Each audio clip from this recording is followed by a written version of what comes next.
Welcome back to Not So Obvious Watches. I'm Pete McConville. Nothing really special today, sort of just a talk to camera. I just wanted to pass on something I heard when I was listening to a random podcast, and I thought it was interesting, caught me by surprise, and I thought I'll put it out into the YouTube community and see what happens.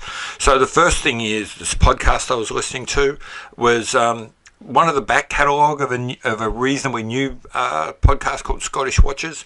First thing, highly recommend them. The two guys on that, Rick and Ricky, are funny as all hell, really interesting to listen to, have good guests, talk shit about a whole bunch of things, sometimes mention watches, and yeah, listen to them.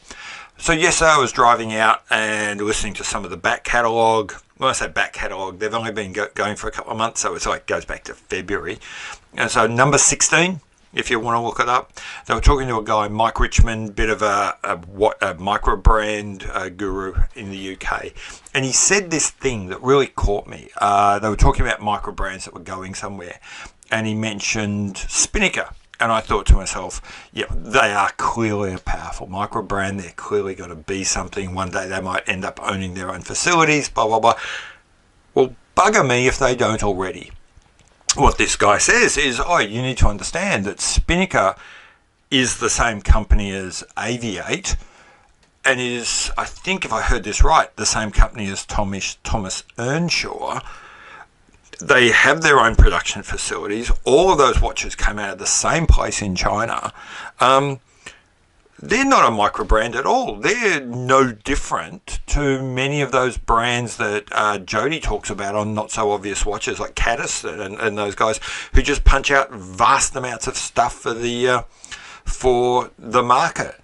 It's just that these guys have managed to, amongst all of that, produce their own brand and kind of attach themselves to the romance of the micro brand, which is really clever, but at the same time, is it entirely true? Should we think about them? When you're buying a micro brand, are you thinking I'm supporting some little guy who's desperately in love with watches and trying to move forward?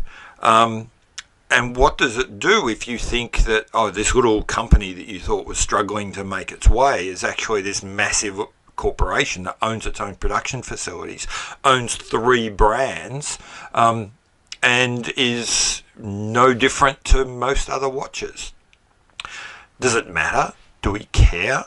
I don't know, but it kind of caught me by surprise. I was taken a little bit aback by it. So, I'm not sure how I feel about it. I wasn't a big Spinnaker fan anyway. I wasn't a big Aviate fan. I hadn't heard of the Thomas Earnshaw, I think it is, brand before. So none of those things matter to me personally, but it was just this idea of a brand that we all think of as being kind of one of the little guys, actually being a big company in disguise. I thought it was really interesting. I thought it was worth talking about. So I think I'm always uncomfortable when I feel like I'm being played. And right now, I think I was being played, and I think a lot of the rest of you were too. So, like I said, I wasn't going to be buying one of these watches, so in a sense, it's no harm, no foul, doesn't matter.